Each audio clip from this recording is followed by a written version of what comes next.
Waktu kita berdoa sekalipun tidak ada orang mendengar, pikirkan apa yang hendak kau katakan. Jangan asal bicara karena Tuhan itu mulia. Tuhan, aku mau melayanimu. Misalnya di bidang ini. Pikirkan dulu. Meskipun kita tetap bisa berkata, I'm sorry, kilaf tadi, tapi jangan sering-sering. Lama-lama hubungan itu jadi tidak ada kredibilitasnya dari sisimu.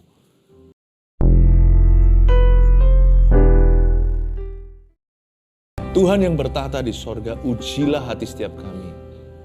Beri kami hati yang baru, hati yang bersih untuk memuliakan dan memuji-muji akan Engkau.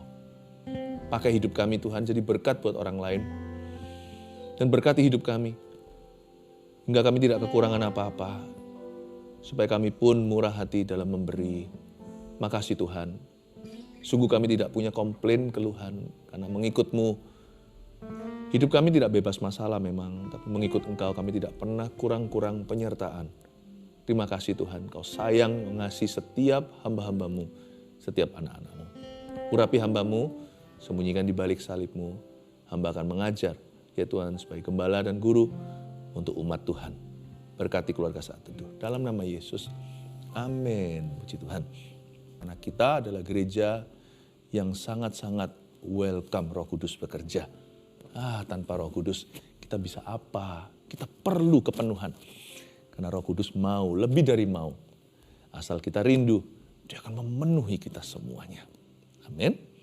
Nah, sekarang kita baca dulu firman Tuhan. Saya akan bahas menu hari ini, judulnya tuntutan Tuhan sederhana. Tahu nggak, Tuhan tuh nggak kepingin macam-macam dari hidup kita. Kita itu yang pinter buat rumit. Sebenarnya Tuhan itu sangat sederhana loh. Memang Dia itu tak terselami hikmat-hikmatnya. Tapi Tuhan kita itu apa adanya. He's simpler than you think. Tuhan itu kalau ngomong iya, ya iya. Tidak, ya tidak. Gak ada diantaranya.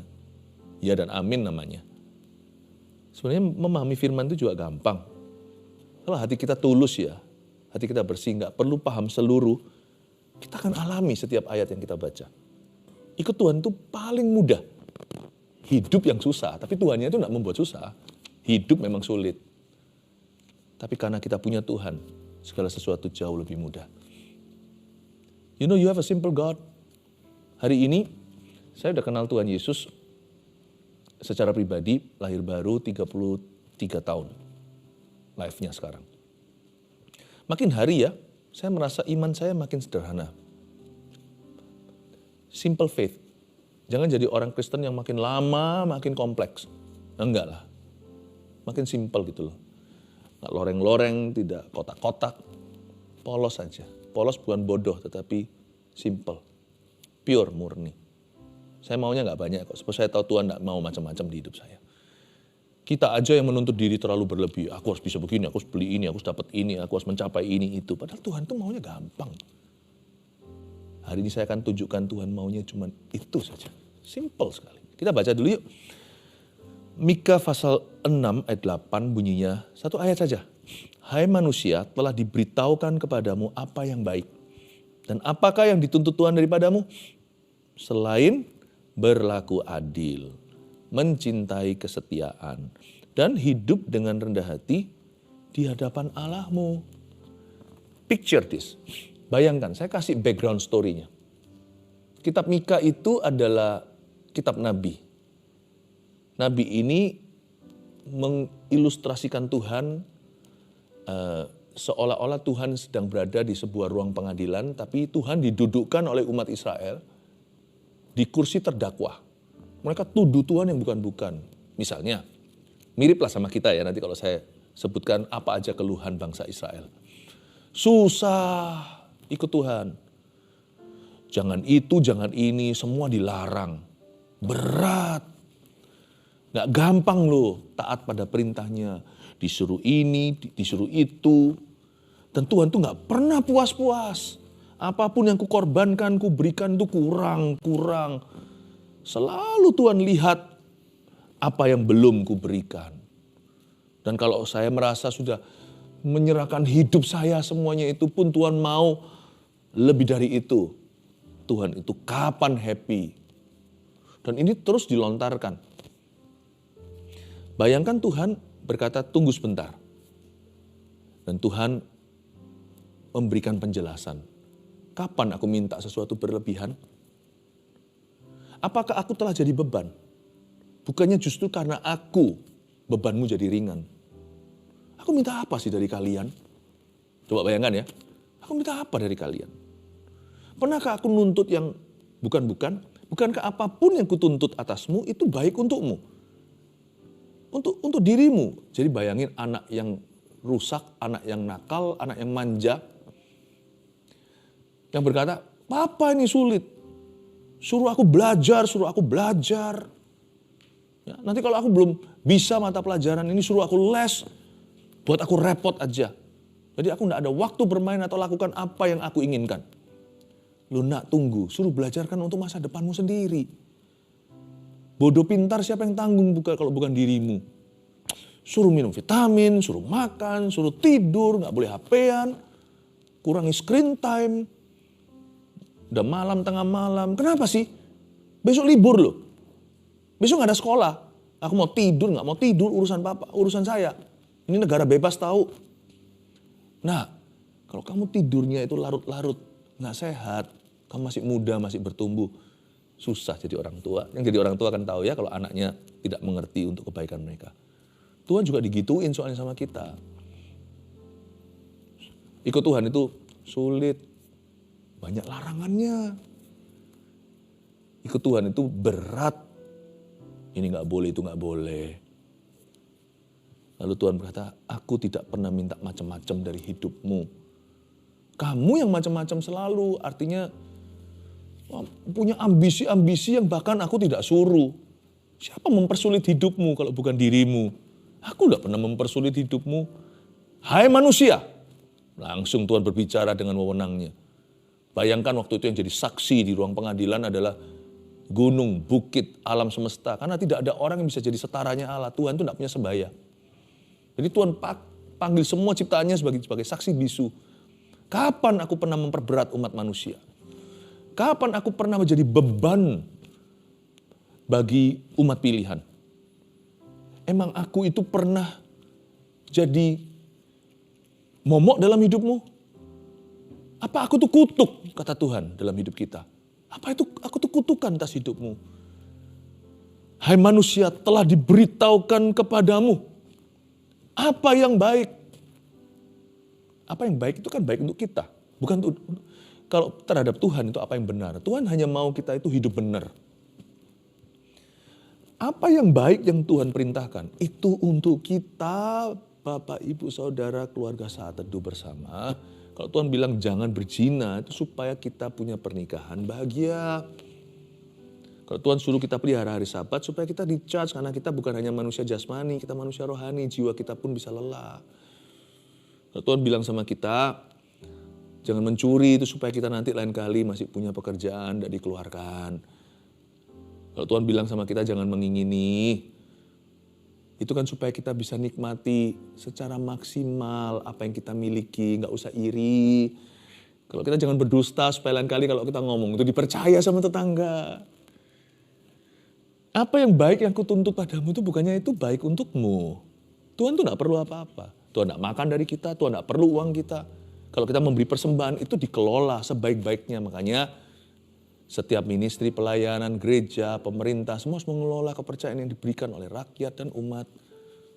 Untuk disalurkan ke misi. Tuhan tuh gak makan apa-apa dari kita, bener.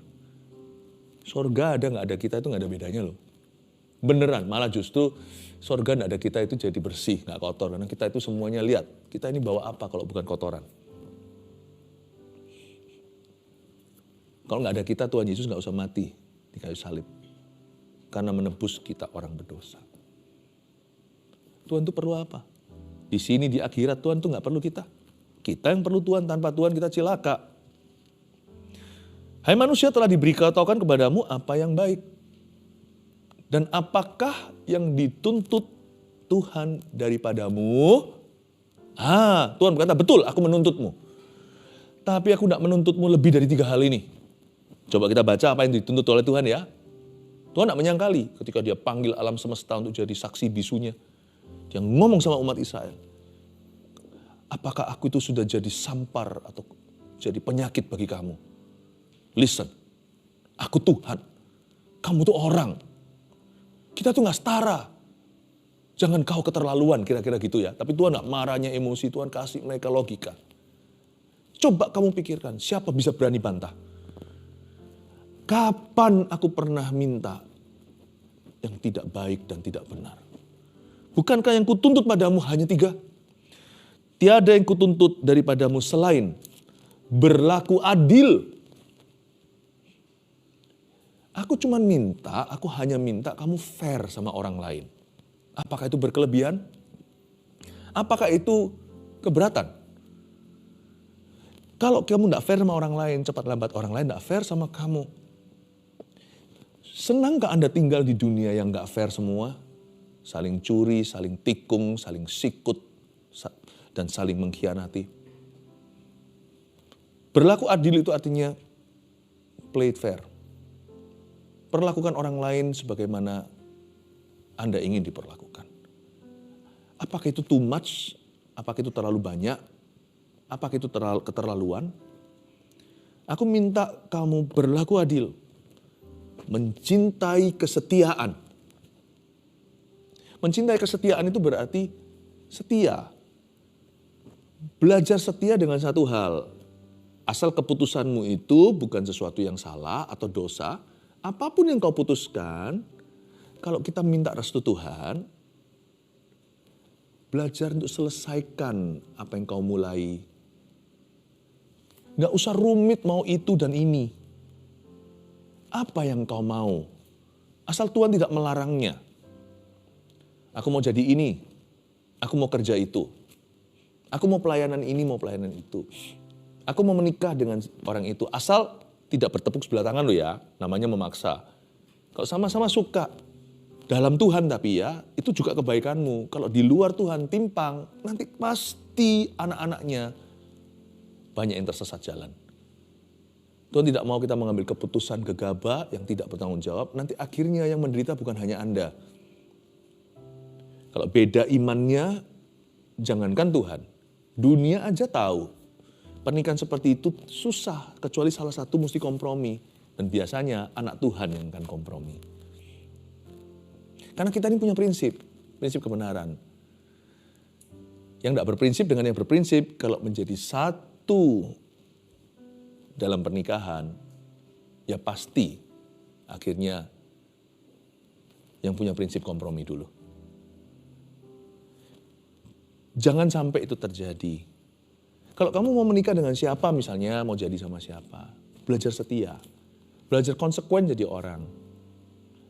Apa yang kau putuskan di hadapanku jangan pelin-pelan. Tuhan tuh sangat-sangat gentleman ya. Saya bisa bayangkan orangnya ya.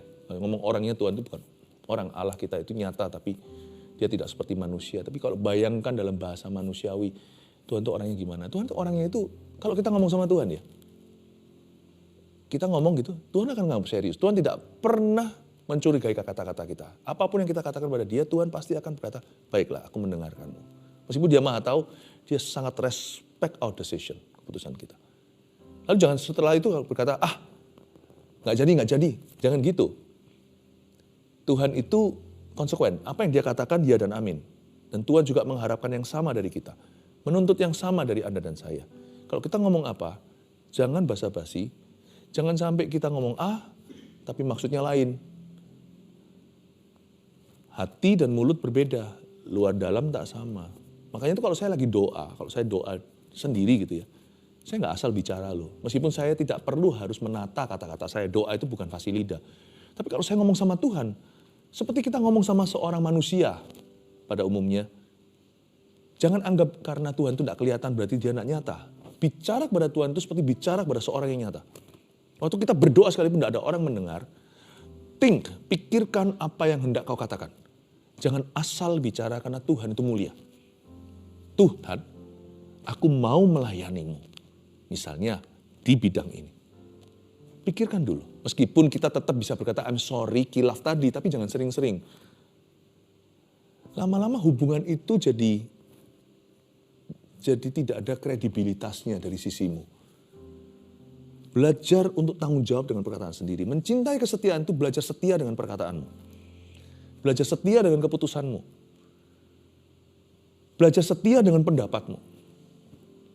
Belajar setia sekalipun Tuhan tidak kelihatan. Kalau kita doa harus beriman. Kita tahu bahwa Dia mendengarkan. Belajar setia pada pendirian Anda. Makanya itu saya nggak mau sembarangan bicara. Biasanya sebelum saya puji penyembah seperti ini juga patron saya saat teduh pribadi, saya baca firman dulu supaya dituntun, dibimbing, digiring oleh kebenaran. Baru saya akan ngomong sesuatu sama Tuhan, A, B, C. Kadang saya rencanakan, kadang tidak sesuatu yang muncul di hati saya akan ngomong apa adanya dengan Tuhan Yesus. Dan saya sendiri tidak akan lupa apa yang saya katakan doa tadi. Saya belajar tanggung jawab dengan perkataan saya waktu saya doa tadi. Sekalipun tidak ada orang lain yang melihat saya. Saya anggap Tuhan itu nyata dan Dia dengarkan apa yang saya katakan.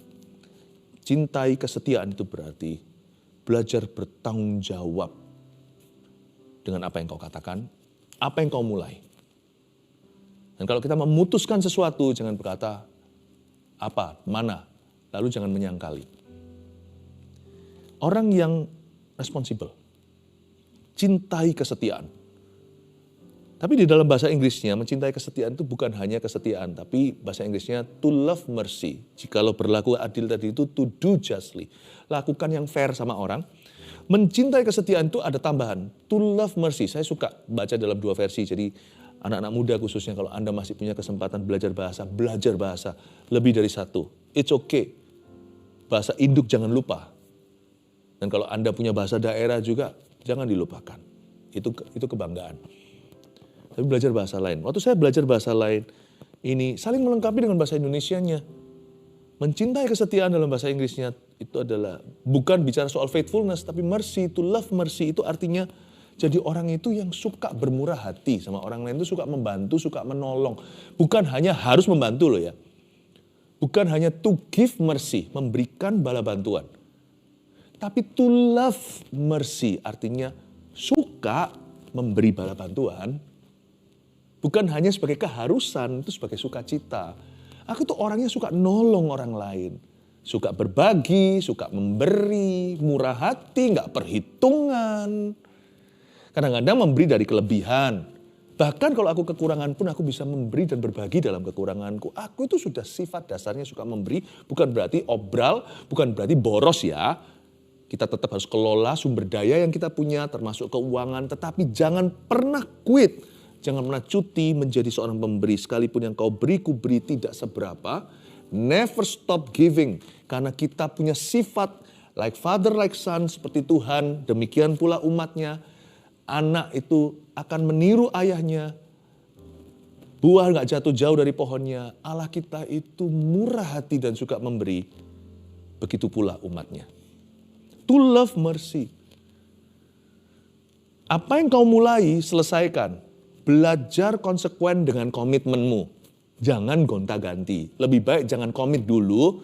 Pikirkan dulu sebelum Anda membuat janji. Jangan seperti orang yang dikit-dikit, aduh lupa janjinya. Ya. Nggak hanya itu, Anda selesaikan yang Anda mulai. Tapi waktu Anda mengejar visimu. Atau benar-benar melakukan bagian Anda. Membangun hidupmu. Jangan lupakan kiri kananmu siapa yang bisa kau bantu. OTW, on the way ke situ. Seperti orang Samaria yang baik hati itu loh. Dia pergi kemana, dia ketemu orang yang lagi dirampok. Padahal musuh bebuyutan, mereka saling gak suka. Orang Samaria, orang Yahudi, orang Ibrani. Dia bantu dulu, taruh ke penginapan, dikasih duit berapa supaya orang di situ rawat dia sampai dia kembali. Kalau kurang nanti dia tambahin. Daripada seperti imam yang notabene pergi ke bait suci, seperti orang Lewi yang kerja di bait Allah. Tapi jalan gitu, memang mereka mau ke situ pelayanan katanya. Tapi melihat orang yang dirampok habis-habisan di situ, dia pura-pura nggak tahu dan minggir ambil rute yang lain. Lalu dia pergi ke sana. Memang dia mau melakukan sesuatu mungkin yang berguna. Di seberang sana, nanti sampai di bait suci, dia mau ministry, mau melakukan pelayanan. Tetapi dalam perjalanan, dia mengabaikan banyak keperluan dan kebutuhan yang dia bisa isi demi Tuhan. Mungkin ada orang-orang lain yang membutuhkan, yang dia bisa jamah demi Kristus. Jangan jadi orang yang task oriented atau orientasinya hanya tugas. Tuhan suruh kita mencintai keadilan, itu artinya cinta komitmenmu, selesaikan itu, tapi sembari kau jalan ke sana, belajar peka sama kebutuhan di kanan kirimu. Tuhan tidak pernah meminta sesuatu yang kita tidak punya. Tapi apa yang kita miliki dalam kelebihan maupun kekurangan selalu kita bisa berbagi karena kita anak Tuhan. Bukan karena kita kaya raya. Bukan karena kita itu punya banyak waktu. Bukan karena kita itu maha bisa. Bukan karena kita itu punya penuh talenta. Tapi karena sifat dasar kita, sifat Kristus. Saya mau bangun sesuatu, iya. Tapi sambil saya jalan ke sana, I love mercy. Saya akan cari-cari. Seperti orang yang suka cari-cari kesalahan orang gitu loh. Itu kan penyakitan. Tapi kita seperti orang yang cari-cari kebutuhan orang. Dapatkah hari ini Tuhan memakai hidupku untuk menjamah seseorang? Mungkin saya tidak bisa mengubah seluruh dunia. Saya tidak sebesar itu. Tapi Tuhan pakailah aku untuk mengubah dunia satu orang. Sembari aku menyelesaikan komitmenku. Jangan jadi orang yang berorientasi tugas saja. Tapi berorientasi manusia. People oriented. Kalau berorientasi tugas hanya mau sampai ke bait suci, bait Allah orang Lewi itu. Peka dengan sesamamu di sekelilingmu. I love showing mercy. Showing mercy gak tentu materi loh. Kadang-kadang ada orang yang sedih, kita bertanya, how are you bro? Kamu gak apa-apa ya? Itu menunjukkan perhatian. Kita orang timur, orang Asia, seringkali kita pemalu. Gak boleh. Tuhan suruh kita keluar dari zona nyaman itu juga dari keminderan. Kita bisa inisiatif tanya orang, kamu gak apa-apa? Menawarkan seseorang apakah Anda bisa mendoakannya, itu sendiri berkat yang luar biasa. Atau mungkin pujian yang tidak diberikan pada seseorang. Semua orang lupa setelah dia nyanyi. Mungkin ada orang yang berkata, thank you ya, suaranya merdu. Asal Anda lakukan dengan motivasi tulus. Bukan untuk dapat sesuatu imbalan. Itu Tuhan bisa pakai untuk membangun iman seseorang. Bisa membangun gambar dirinya. Bisa membuat orang itu happy aja sudah cukup. Gak usah bawa orang itu sampai ke sorga. Itu aja sebuah jenis atau bentuk pelayanan yang berharga di mata Allah. Belajar peka sama sekelilingnya. Tapi banyak orang hanya people oriented, saya tahu. Orang yang berorientasi manusia itu banyak. Wah, sama orang supel kanan kiri. Tapi gak pernah selesai apa-apa di hidupnya. Dia sama sekali tidak task oriented. Dia tidak berorientasi pada tugas. Coba lihat ya, orang yang bisa sini sana, hadir di mana-mana. Tapi kalau ditimbang pada neraca Tuhan, orang itu enteng sekali. Dia gak pernah selesaikan apapun yang dia mulai.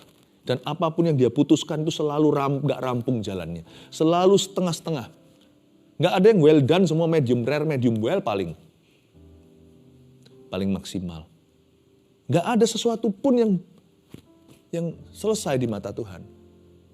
Gak baik juga ya kalau kita orientasinya manusia, peka sekali dengan sekeliling kita, tapi hidup kita itu loh tidak menghasilkan apa-apa.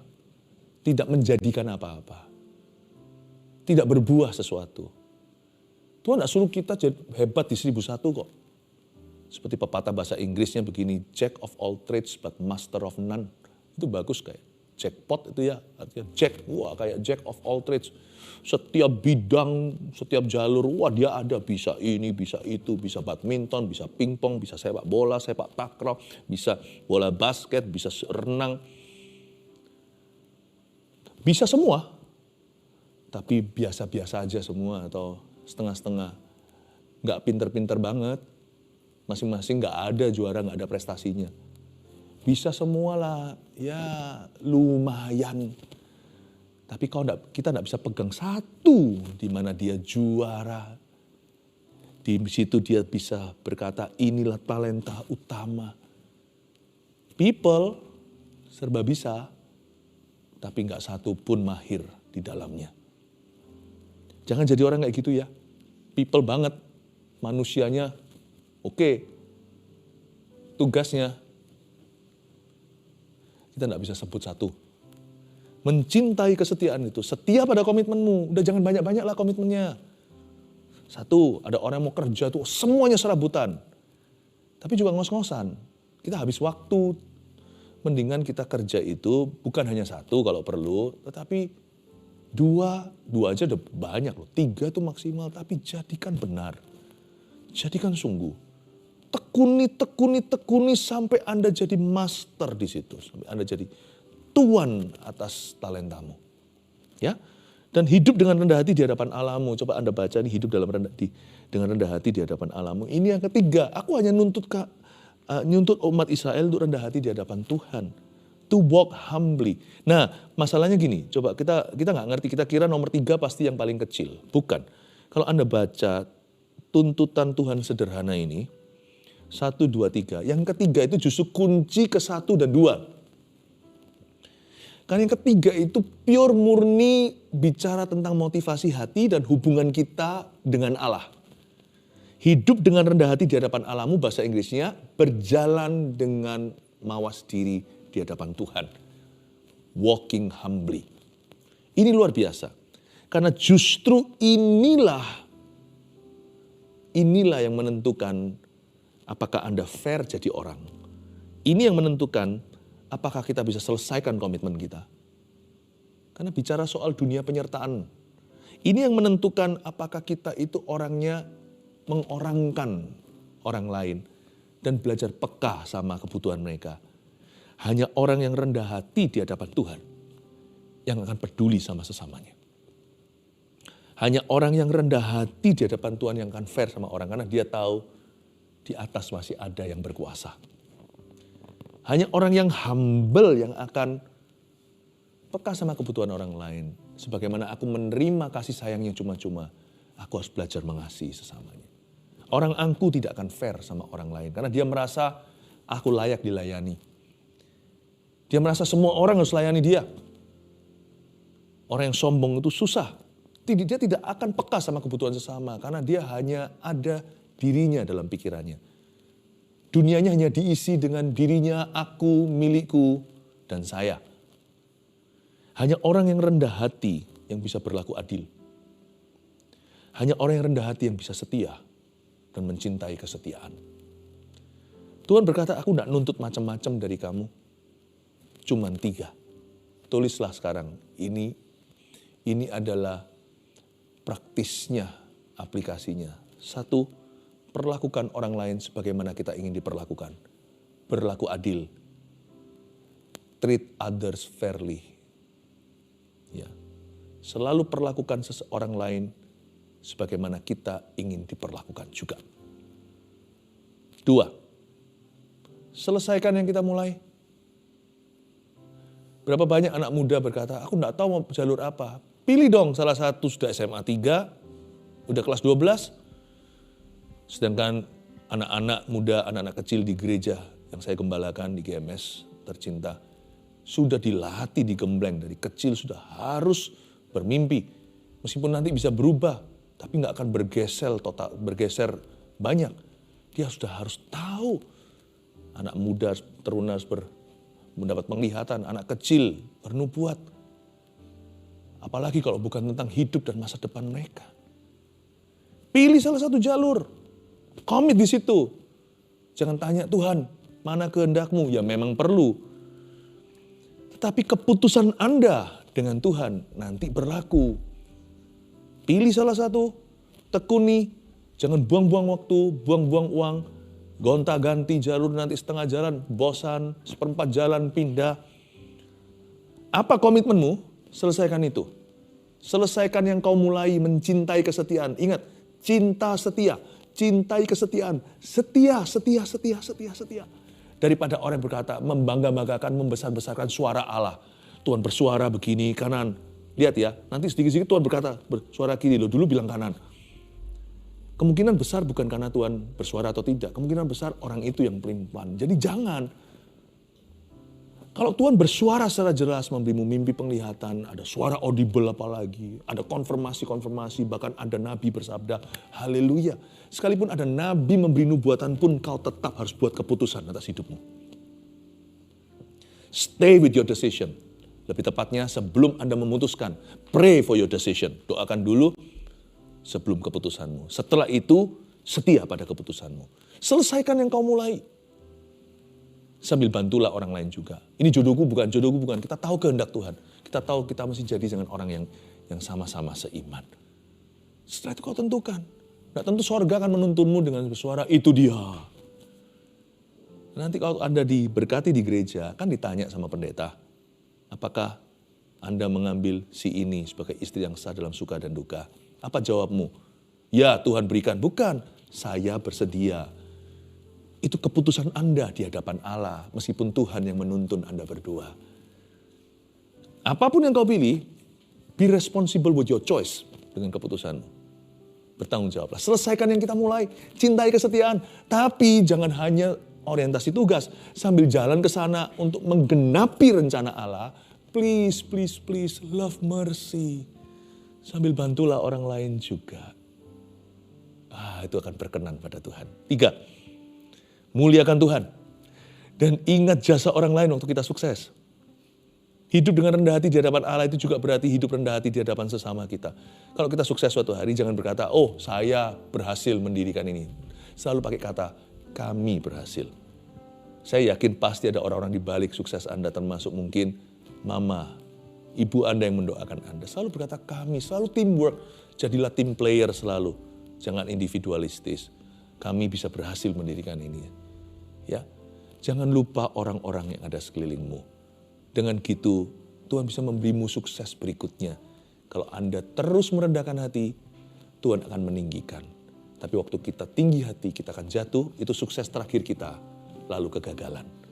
Muliakan Tuhan, selalu berkata, puji Tuhan untuk berkat yang saya terima. Dan juga terima kasih kepada orang-orang yang telah mendukung dan membuat hari ini bisa terjadi.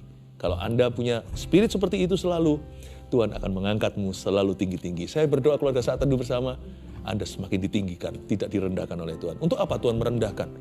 Kalau kita sudah rendah hati, kalau kita belajar untuk mawas diri di hadapan Tuhan.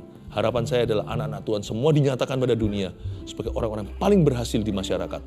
Dan di mana ada anak-anak Tuhan, di situ ada 5.000 orang makan. Saya berdoa pekerjaan Anda diberkati, rumah tangga Anda diberkati, dan tentunya pelayanan Anda semakin diberkati. God bless you.